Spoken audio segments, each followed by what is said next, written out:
What is going on, everybody? Welcome back to another episode of The Spectators. I believe this is episode 200. So welcome to episode 200. My name is Julian. I am here with Kin, and he has the Star Wars Brigade with him. Kim, what's going on, baby? We're feeling incredible today, Julian. How are you feeling, man? Dude, exactly the same. It's a nice Thursday. It was kind of a weird recording week. We wanted to get it earlier in the week. Didn't quite happen, but that's okay. It is Thursday. We're going to talk all about mid-season NFL because we're going into week 11. So we're just about past midway through the year. We have a pretty decent idea of who's actually good, who's not.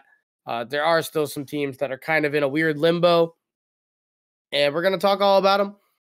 Let's get right into it. I want to start with the weirdest positive teams ever with the Steelers and the Browns. They play each other this week. They're both 6-3. The Steelers have been outgained in every single game that they have played, yet are somehow 3 games above 500. The Steelers are also net negative, like 26 points, I believe is the number, or 36, which is interesting because, again, they are 6-3. Yeah, they feel like last year's Vikings a little bit, where they're just figuring out ways to win. It's not super sustainable, but I mean, hey, winning is fun and kind of cool for them. Also, again, the Browns as well, probably the best defense in the league.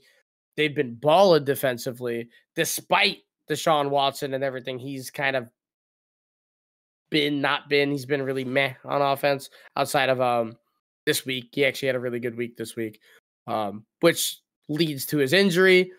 Now they got to deal with the Joshua Dobbs is not here's fiasco because we trusted our team and our franchise not only with 3 first-round picks and $250 million guaranteed to a Predator, but we decided to get rid of the Pastronaut for a 5th-round pick, who's objectively been playing better than Deshaun this season as well. So tough that they got to deal with that. But you poop in your bed. Sometimes you got to sleep in it. We do not care. We do not care. Yeah, I'm sure we're not going to go too deep into this. I just think it's not hilarious. It's actually kind of sad. So I posted a tweet which showed no remorse for Deshaun Watson because, well, duh. And there's a good 30 people that responded, and they're like, "Oh man, bad things happening to bad people. I'm so upset." And then there's other people that are like, "Yo, you're talentless and you're bald and you're just mad Deshaun Watson's better than you." And I'm like, well, no, that's not it. Just, the divide, that's something that shouldn't bring a divide, is insane to me. To be fair, those people that said those things were not wrong. You are bald, talentless, and wow. and he is a better quarterback than you. So take that hat off right now. I should have pulled up the response. This one dude photoshopped a clown's head onto me. That's pretty good. And I responded to dude. I was like, wow, you're the funniest person to support a Predator, which is an award nobody wants to get. and this year's award for the strangest meat to ride on. Yeah, so I guess shout out to all the engagement. We appreciate that. Ken appreciates that. And yeah, just 2 weird teams. The offenses are terrible, but pretty good defenses. Both of those are 1st-round exits, but they're kind of fun. Oh, and the number, by the way, the Steelers have scored 156 points and given up 182. So it was negative 26 on the year. That's wild. Point differential. This is just wild. Those 3 games they just let the floodgates hit, apparently. Very, very strange stuff. Another midseason thought for me is just how good, I mean, outside of this last week and the second half of their game against the Browns, but just how good the Ravens and their offense have looked in general. Lamar, despite not putting up these super crazy numbers, at least just on paper, has been really good at running this offense.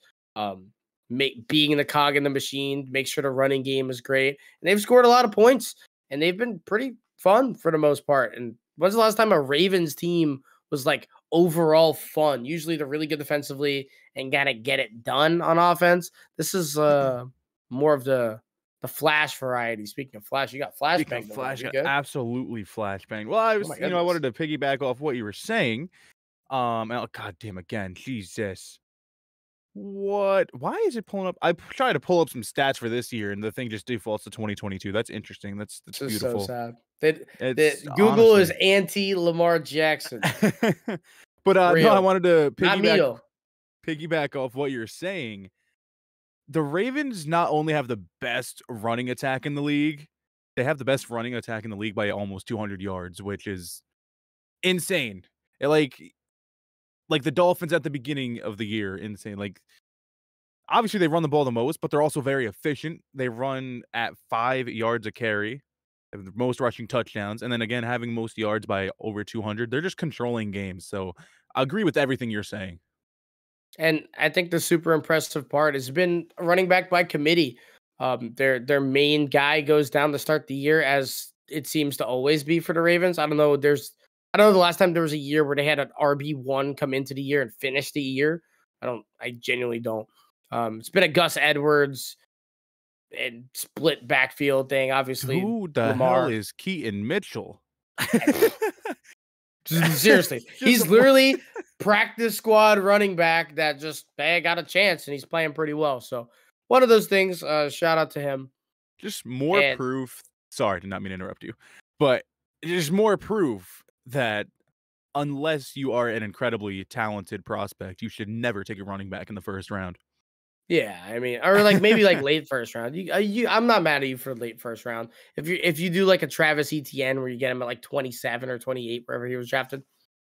No, that's power valid. to you. It's valid. I like super valid.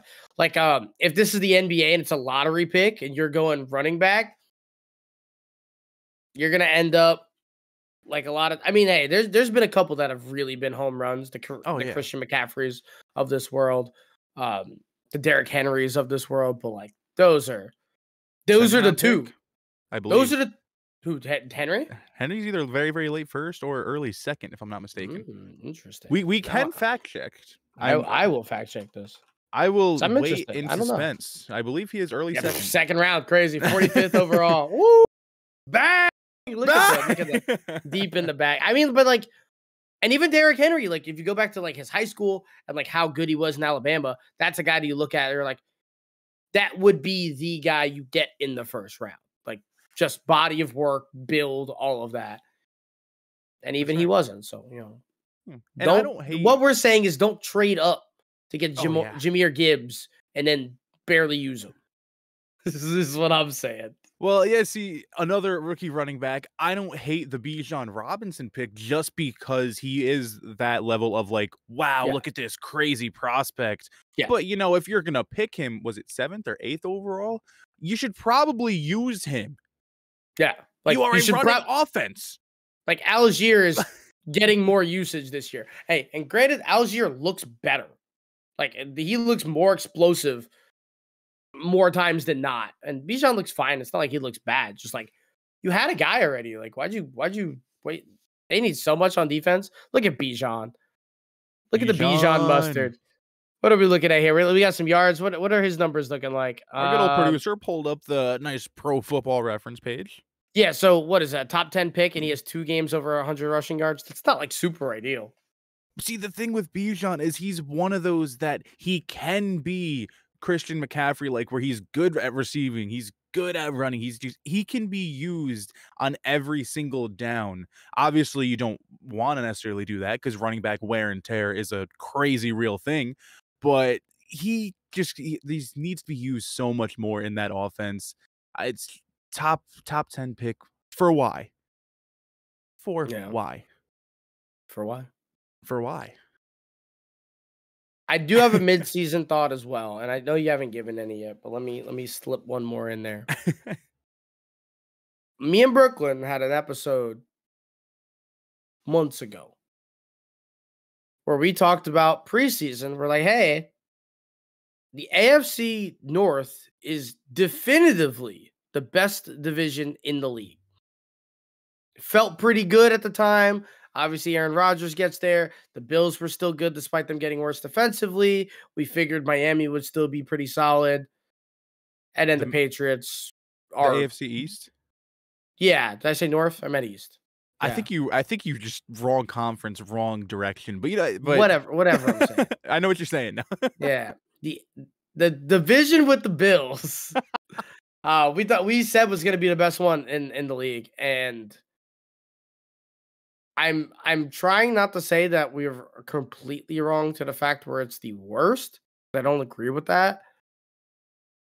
But it's definitely in the bottom half in terms of what we expected coming into the season. Do you think this division is as disappointing as I do? This is my question. Oh, the AFC East? That's the one, I think. It is the one. Well, I would say it's disappointing when you look at the Bills and the Jets, and you can say both these teams injury ridden. Well, maybe not injury ridden for the Jets. They're just one really, really, really massive injury. But I think the Dolphins and how exciting that they've been make it at least a little bit less disappointing because I don't know if anyone expected the Dolphins to be as good they are offensively. Obviously, we all know how good they can be, but I don't know if anyone expected them to just be like holy yards and points and this and that. So I'll say like partially disappointing, but the Dolphins make up for it for exceeding what I personally would have expected for them. Do you not feel any sort of agreement in the narrative kind of going around that the Dolphins just can't get that big win? They can't beat that 500 team? Oh, they're still on 'Cause fraud watch. They okay, might even so be frauds. They could potentially be frauds still. yeah, I mean they're 6-3, and Brooke. I mean, if you want to scroll down a little bit more, look at those losses. I mean, it's the Buffalo who's not even over 500 anymore, the Chiefs and the Eagles, and they barely beat the Chargers in week 1. That's a team that's about 500 also. I mean, they're under 500 right now, but they did put up a 70 spot, and them scoring 70 in one game gave them so much of like a cushion for a while. And now, they're coming I'm pretty sure they're coming off of a bye. So we haven't seen them in a little bit. Last time we saw them was a loss. There's a little bit of like, we forgot about the Dolphins. So maybe they come out this week against the Raiders, who look at least a little bit rejuvenated. I don't think they're not gonna lose to the Raiders, but See, the issue with the Dolphins, right, is it's not just that they're only losing to 500 teams, right? Or teams above 500. Because if we were to take a look at, say, the Chiefs, for example, if the Chiefs finish the season 13-4 and they played good 500 teams and the only time they lost was like if they played the Eagles and lost 31-28, no one would bat an eye because 31-28 is an insanely good game. But the Dolphins, when they play good teams, it's like they just get completely controlled. And I think the main issue is that they are not physical.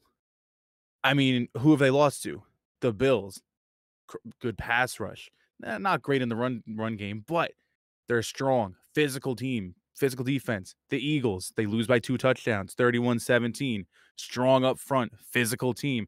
And then the Chiefs, I don't know if anyone wants to admit it yet, but the Chiefs have a really, really, really good defense. yeah. They're still only asking Patrick Mahomes to score like 20 points a game, which is insane.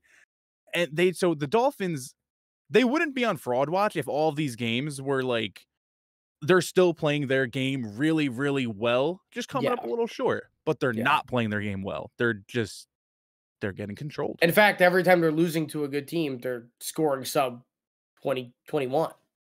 Valid. When this is the scoring team. Factually correct. This is the team that does that, and they're not doing it. So I'm just personally a little disappointed in this division as a whole. Again, we've kind of talked about the Bills a little bit, and I know you have your Josh Allen opinions where he is a hard Stephon Diggs carry prospect at this point. You know what? I'm Mr. Producer, sir, if you could, I reposted the tweet about Mitchell Trubisky compared to Josh Allen, I think a day or two ago, so it won't take you very long to get that up if you could for me. I would love that. Um, Josh Allen without Stephon Diggs is really just about as good as Mitchell Trubisky. They have a very similar win-loss Mitch actually has a better completion percentage, better QBR. There it is. Boom. Look at that. Look at it. Look at that. More yards per attempt. Better touchdown to interception ratio. And, then you could say something like, oh, but Josh Allen, he ran for like 17 touchdowns and over 1,000 yards in those first 2 years. But he also fumbled 22 times, which is terrifying. And this is only in those first 2 seasons. Josh Allen gets carried by Stephon Diggs. And I remember early on in the season, I made people upset on Twitter because Robert Griffin III posted his MVP top 5, just like he does every week. And I was like, dude, Josh Allen can't be here. And everyone was like, what do you mean? Look at his completion percentage, this, that, and this and that. And I was like, no. Look at Stephon Diggs. Look at what he does for Josh Allen. Whenever Josh Allen is about to literally piss his pants on the field, he just goes, Diggs is over there.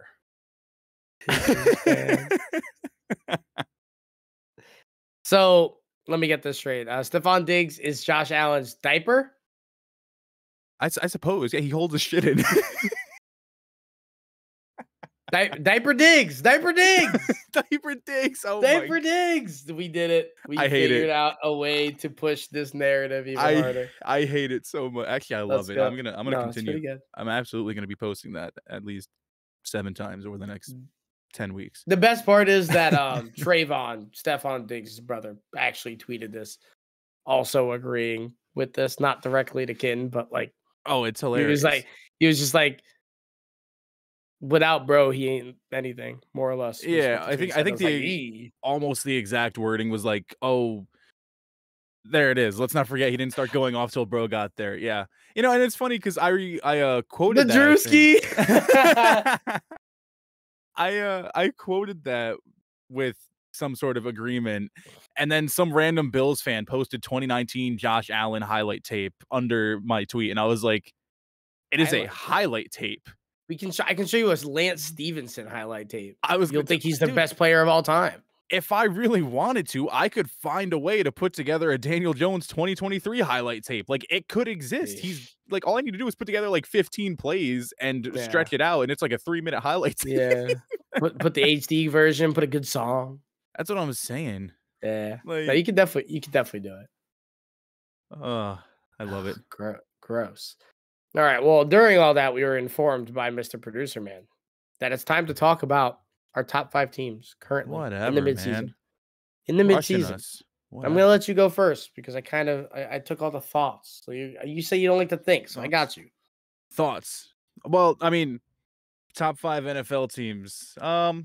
Well, I had a tab open, but I have like 36 tabs open. Don't worry, I'll find it eventually. Where's the standings at? There we go. Okay, cool. Top 5. Well, let's start with an honorable mention. I still think, just for right now, teams such as like the Cowboys, the Jaguars, teams that have looked very, very good, I still think they're like right there. They're almost top 5. Honorable mention. Oh, also Bengals with the way they're coming back. Honorable mention as well. Mm-hmm. Just want to, just give a little extra love there. I think it would be fun. Do you have your top 5 set ready to go? Yeah. Let's do like I'll do 5, you do 5, I do 4, you do 4, like a little back and forth action. All right, cool. All right, let's ride. I'm gonna start with my 5 is a team that you already mentioned. I love the Baltimore Ravens, man. Absolutely love the Baltimore Ravens. I think that defense is similar to the Chiefs. It allows Lamar to not ever really have to be the hero. And if Lamar has to, like you said, he can carry that offense in a way that not a lot of quarterbacks can carry their team. Their rushing attack is insane. If they have to throw the ball, they can do it. They need their receivers to use their hands a little bit more. But yeah, they're also number 1 when it comes to point differential at plus 113. So I like them in that 5 spot right there. Okay. My number 5, I'm going with the Dallas Cowboys. I really like the Cowboys' opportunistic defense this year. It was kind of that way last year as well, but it feels like this year they're creating the opportunities, whereas a little bit of last year they kind of fell into those opportunities. I love that, and Dak has been able to play with a lead for most games, And in the games that he has played in the lead, he's looked really comfortable and like legitimately very good. In the games that are a little bit closer, he hasn't looked terrible. He hasn't crapped his pants for the most part, aside of like a throw or two here or there. The interceptions are still a little bit of an issue, but plus 100 on the plus minus, and that defense is legit, and their division is halfway really bad. So, number 5, Cowboys. Like it. I like it. The only reason I don't have them up there is just because I'm still not a Dak believer, but maybe one day I'll get proven wrong. That's fair. Number 4, and I think my number 4 and 5, you could potentially move them either way. I still got the 49ers up here, even though they went those 3 weeks in a row of looking terrible. They just faced a 6-2 at the time, a 6-2 Jacksonville Jaguars team, and they did dirty things to them. I was gonna say, if we were off camera, I would have said something stupid and more descriptive, but they did despicable things to the Jaguars. I mean, 34-3. Now suddenly you put the Jaguars on fraud watch. Yeah. Which, actually, that's another random topic another thought that we could have had, but we're not going to go back there. We're not going to go back there. Our producer will get mad at me. But dude, yeah, so I have a 34-3 win after a few weeks of losing, and suddenly I believe in them again. Brock Purdy looked good against a pretty good Jaguars defense. I'm still not the biggest Purdy fan, but if you ask him to do very little, he's very good. And now they have Chase Young to go along with everyone else on that already incredible defense. Yeah. So even with that 3-game losing streak, they're still probably finishing with at least 12 wins. And yeah, I love everything on this team. I didn't even mention the offense and all the pieces that they have there as well. So there's number 4. Yeah, they get Debo back, and they're really good. I'm going to hold off on them for a second because I have them a little bit higher. Number 4 for me is going to be the Baltimore Ravens. If you guys aren't kind of figuring out at this point, I'm actually leaving the Lions off the list. To me, they're number 6. So the Ravens are number 4. The offense, everything we kind of mentioned earlier, running the ball at will wins you football games, especially when you have a good defense, and they do. Kyle Hamilton is one of the freakiest NFL players I've ever seen. He is so big and lanky and fast and instinctual, and he is crazy. And what a player he is turning out to be for the Ravens. And I love Lamar. And I wish that they had a running back that wasn't a practice squad player. I was told, what do you mean by that? Long and Kyle lanky? Hamilton is a little freak. Hey. Yeah, I mean, I really like them. And their division is cannibalistic. They've played a lot of their divisional games already in this year, and they're 7-3. They did just have a really bad loss to the Browns. And I know some people will be like, well, how can you? Shut up. Don't care. Divisional games are weird. It happens. Lamar did not look good in that second half, but it happens. I like them at number 4. And go Ravens, I guess. Valid. I'm an enjoyer of the Ravens as well. Next, I would have never expected this team to be here. A team that you just named as well. I've got the Lions at 3. Jared Goff looks incredible. And now that they are actually, like you said earlier, using Jahmyr Gibbs, they have this whole new element to their offense where, David Montgomery, he can come in and be that power back if they need him to, which he still does a little bit. But you have Jahmyr Gibbs, who is similar to like a Christian McCaffrey in a way where he can give you 12 to 16 good, strong carries and then go catch the ball 4 or 5 times and give you another 40 to 50 yards. So with that element added to their offense, it's hard to not see them ending top 3 to 6 when it comes to points scored. Their defense, sneaky good at times. Aiden Hutchinson actually leads the league in QB pressures, which shocking to me because I thought he had one of those rookie seasons where like he happened to, just good circumstances, right place, right time for a lot of his numbers. But he actually looks really good this year. So, yeah, cool. Call me an idiot. I love this team.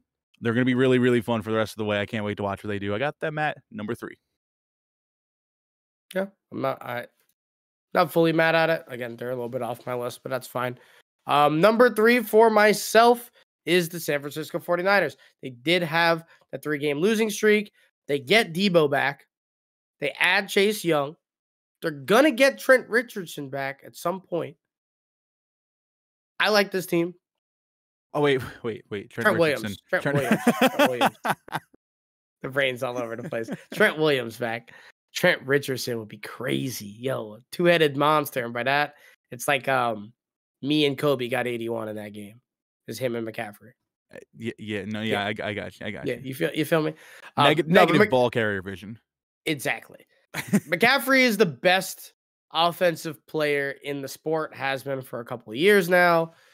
Obviously, outside of a quarterback, and I still think even with that, he is maybe better in terms of the skill sets that he brings and everything.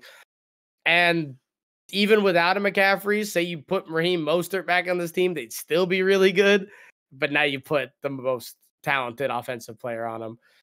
I really like the Niners. They're number 3 for me. It's hard not to. They're, like you said, they're going to end with 12 wins. They're probably going to end up with 13 or 14. Like they might not lose again. 12 is like the worst they could possibly end with, really. Yeah. They win another 3-game losing streak. They win 9 games after failing. No. We come back to this podcast like, wow, look at these idiots. Look at these. I mean, we usually do, so that's not surprising. It'd be the way that it is. It's entertainment. Exactly. This is sports media. Every time you We try to say media. number 3, I say something. We are media. Well, we got 2 and 1. And I think both of our number 1 and number 2 are going to be the same. Just if we're going to have the same teams in the same spot is what may change. Obviously, we will find out Monday night who the best team in the league is. True. My number 2 is the Philadelphia Eagles. I know they only have 1 loss, but there are just times where this Eagles team has looked incredibly unimpressive. I might have said it on this podcast before. There's times where the offense is out there and it's like, okay, we're moving a little bit. We're scoring some points. And a lot of their wins, especially early on in the season, it was like, yeah, they won, but they don't look like the Eagles that we saw a season ago. As our producer pulls up all of the games once again. And then there's the defense. No one on Twitter ever wanted to believe me or acknowledge that I may have been a little bit correct when I said the defense will regress. And it has. They allow some of the most passing yards in the league.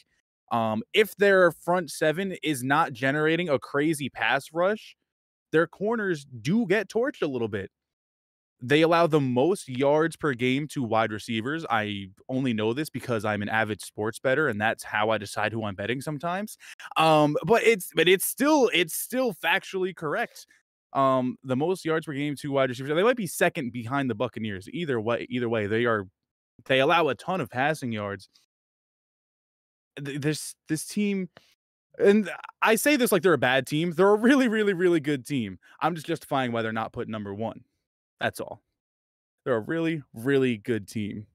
The offense still has all the pieces. They still have an incredible run game, an incredible offensive line. A.J. Brown is ridiculous.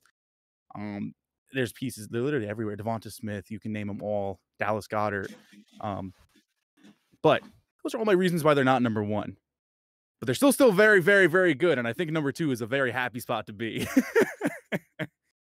It is true. You did start. You went on a little tear there where like, damn, is this team competing for the lottery, like the 1 pick? Like, what's happening?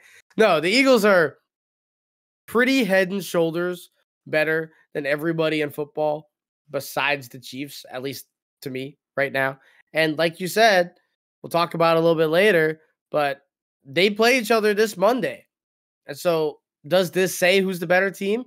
Not really, but like, it's our one opportunity to see it. So we'll see these 2 teams play. The Eagles might get their 3rd loss. The Chiefs, or 2nd loss. The Eagles might get their Whatever I'm saying. That doesn't matter. Eagles look really good. I love their offensive line. I love their defensive line. The DBs do get cooked at occasions. Does happen. I still think DeAndre Swift sucks.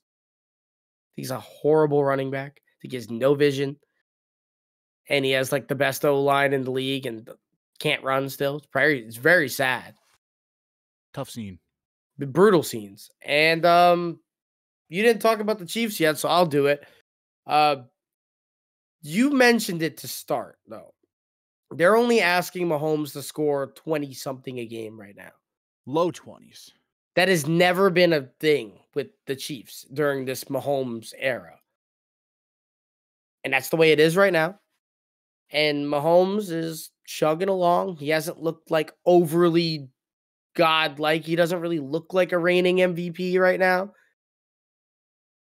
Valid. But he's looked good. Just looked bad. He's looked very good this year. Like we say it because like the numbers are pedestrian for like his standards. But he's been really good. The defense is great. They still have kind of wide receiver issues. Kelsey's only good when Taylor's at the games. Like running back is still kind of meh. Pacheco's like okay.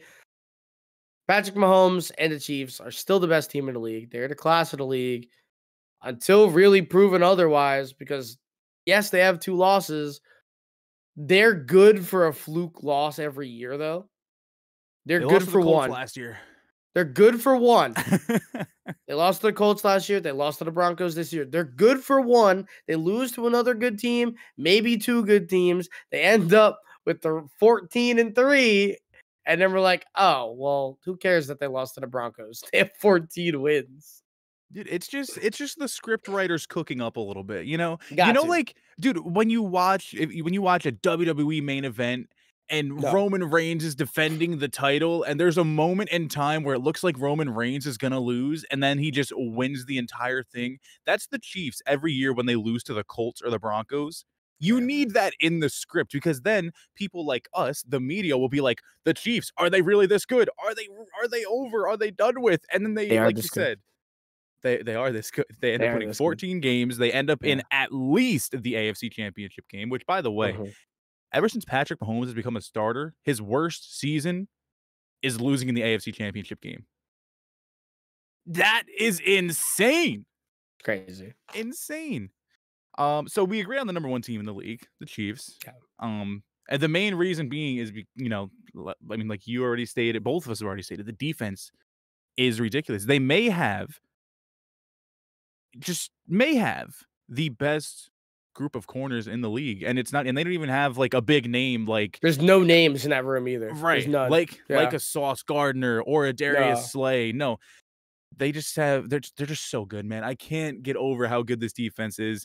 You know, people always say quarterbacks, if they want to be the GOAT, now they're chasing Tom Brady. Oh, Patrick Mahomes, he's never going to be Tom. Well, he wants to be Tom Brady.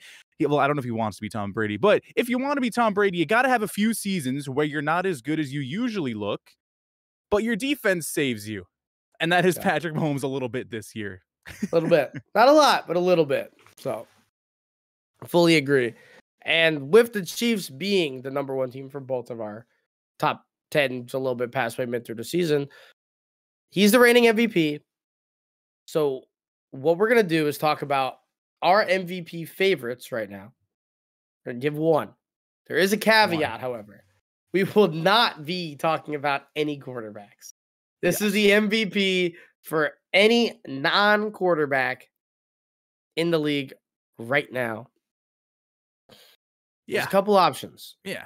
So, and the reason being is that MVP is just a quarterback award. We wanted to have a little bit more fun and, you know, just pick someone if it wasn't a quarterback award.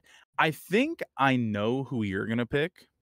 I don't think you do. I actually don't think you do. Really? Okay. Yeah. Do you want to go first then? I do. Go ahead. Okay. Because you think that I'm going to go with Christian McCaffrey. Yeah, yes, sir. And I'm not going with Christian McCaffrey. What do you hold? My midseason is going to be Myles Garrett. Valid.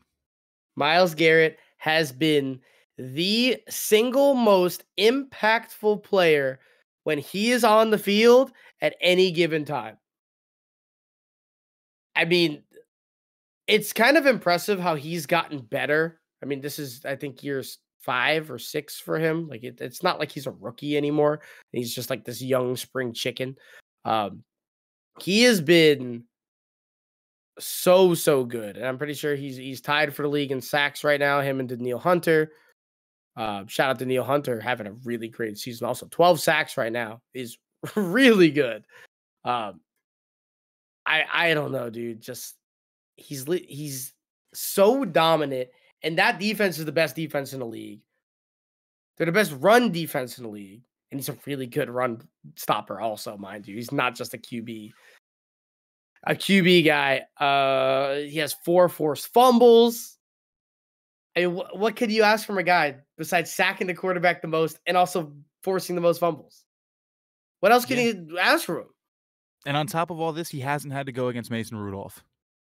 No, he hasn't. No, he hasn't, and that's really cool. He's just hurting people with sacks, not like ripping their heads off. Pretty crazy. He's the antithesis of the Bosa family. Can you give us the definition to that word that you just said? The opposite. Oh, okay. Essentially. Okay. Yeah. Is the easy way to say it. Is the opposite. You can't use something that has more than 3 syllables and then just not tell us what it means. 3. 3. So your pick, God. Completely valid. I love it. I love the defensive pick there. I had 3 guys here, but Mr. Producer said we're running out of time, and so ASL I can only give 1 pick here. I'm gonna go ahead with Christian McCaffrey. Yeah, take the bait. Yeah, I was gonna not pick him because I thought you were gonna pick him, and I wanted to give 2 different names. But dude, he's just so good.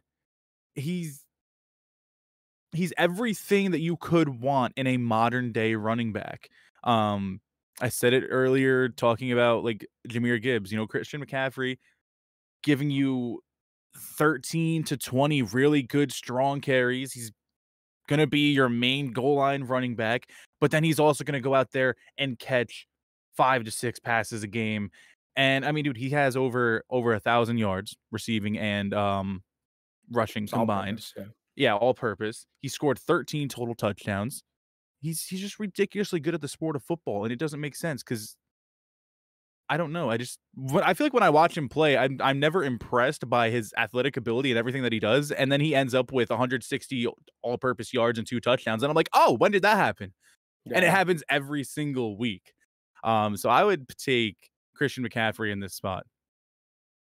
I was going to use this as an opportunity to slander Josh Allen more, but I see the vision. No, you see the vision. I see the vision. Is McCaffrey, because we've had like the Derrick Henrys of this world and all that, just Josh Allen. Is McCaffrey the best like running back since AP? There's a very valid argument there, I'd say. Because AP's a Hall of Famer. He's one of like the top like 5 to 8 running backs ever. Potentially higher. I would say higher, but let's not. I'm not here to prod, poke bears. He won an MVP. I don't know the next time we're gonna see a running back win an MVP. Probably not anytime soon.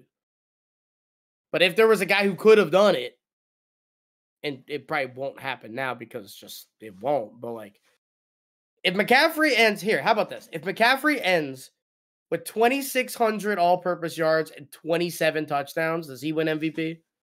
He probably should. Because 27 touchdowns is crazy. He's projected for 25 right now, which is also insane.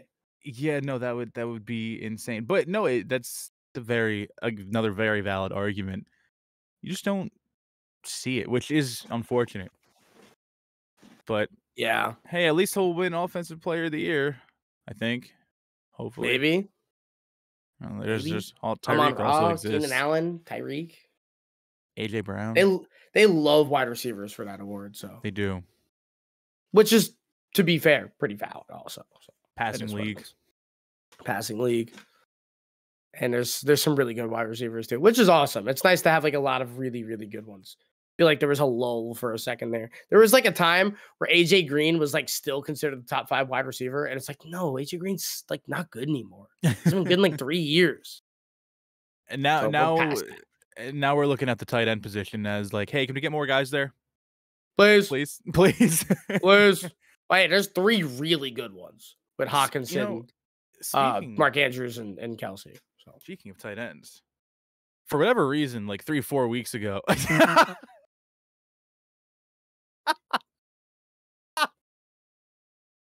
What? Hey, speaking of tight ends. Yeah. Speaking of tight ends. So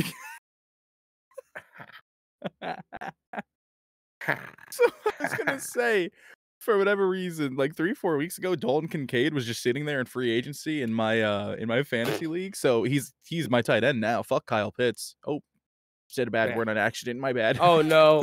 Oh no. We're spiraling. We're spiraling. I mean, I guess, Kyle Pitts, super disappointing, actually. Never trust a skills position player from Florida. What are we doing? Well, I was going to say on the Falcons, but okay. That might be true too. There's Kyle Pitts. I mean, Desmond Ridder is the worst quarterback in the league. So, like pretty objectively, actually. It's pretty sad. Not to just continuously talk about tweets that I've posted that made people mad. But when they traded for Van Jefferson, I responded to the tweet that NFL posted about the trade, and I was like, will the Falcons start passing better after this trade? And it was just some guy, and the quote was no. And all these Falcons fans, like, oh, dude, a plethora of Falcons fans. What, all 17 of them just mobbed you? Yeah, absolutely. They're all just under my tweet, like, you're an idiot. You're a Giants fan. You have to watch Daniel Jones. And I'm like, that doesn't matter. I never said Daniel Jones was better. I know my team sucks. Yeah, I know Daniel Jones is garbage. You think Desmond Ridder can be okay. And that's where you and I are different. That's where we're different. My QB is top 32. You're happy your QB is top 31. We are not the same. You're not the same. We're not the same at all. I think that's all we got for you guys. Thank you, guys. It is. Is it? I'm going to give our game of the week and the game not to spectate. Game of the week, we both agree, is Monday night primetime. Chiefs, Eagles. I'm assuming we agree on that, right? Yeah. Yeah, I mean, there's... Yeah. Football. 1 and 2 team. Yeah. No, that's a really good one. That's a really, really fun game. And it's on Monday night, which is actually like kind of fun. I feel like I haven't sat and cared about a Monday night game in a while, so that's cool. It's also Thanksgiving week, so we have a lot of like football not on Sunday for the next like 10 days. It's one of the few games, one of the few primetime games we've had that doesn't feature the Jets, Giants, or Broncos, which is always great. Speaking of, the Broncos play Sunday night football this week, which is hilarious. Anyways, but we get the Chiefs, we get the Eagles, the top 2 teams in the league, and it's going to be so much fun. You have to watch it. If you're not watching it, then I don't understand why. Like, what are you doing? Do you have homework? Okay, put the game on in the background or something. Like, mute it, man. Yeah, I don't understand. Mute it. Gonna be an entertaining game. Do you want to just throw out? I know we've been on here for a decent amount of time. You want to just throw out a quick prediction? What do you think is gonna happen in this game? No. Let's put you on the spot. You weren't ready for all that. You were not ready for all that. No, I don't want to. I love predictions, so I will say the Chiefs win. Chiefs by 10. By 10. 10. Oh, they're at home. 10. I was gonna give it a score like 31-23. Which is not far off from what you're saying. All right, hear this. Whatever the Eagles score, add 10. That's what the Chiefs have. I can't stand you. I cannot stand you. That's my prediction. I can't wait to be vindicated when like Rashee Rice goes for like 75 yards. And all this talk about how much yards that the Eagles give up to wide receivers is vindicated. And I can be like, wow, look at me. Sorry, I do that sometimes. You ever do that? No. I do, but you're praying. Your omen, your light at the end of the tunnel is Rashee Rice. That's tough. I'm sorry about that. Yes, it is. Yes. Game not to spectate. For me, it was the Dallas Cowboys and Panthers because it's gonna be a blowout. Because if you really want to watch some defensive scores, watch that because I guarantee you, there will be a strip sack and there will be a pick six. Valid. Book it. Which team? Don't know. I'd say the sack. Bryce Young gets strip sacked and Dak throws a pick six. That's the only 7 points the Panthers score. 34-10 Dallas. That's why we don't watch that. Oh man. You know, the more that I look at the schedule, I actually don't know which one to pick. All right, what's the first one that resonates with me the most? That.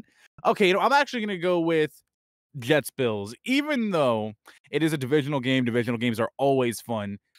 You have a Jets offense that it's allergic to scoring. It's actually terrified of the end zone. And then you have a Bills offense that's going up against a very good Jets defense, and the Bills are also sometimes terrified of scoring. So this is going to be a game, you know, they played once already. It ended up like 22-16. I wouldn't be shocked if it was a similar score. So expect the Bills offense to be worse because they fired their OC, despite being like top 5 in like every offensive category besides turnovers. Like every category you could devise, they were top 5.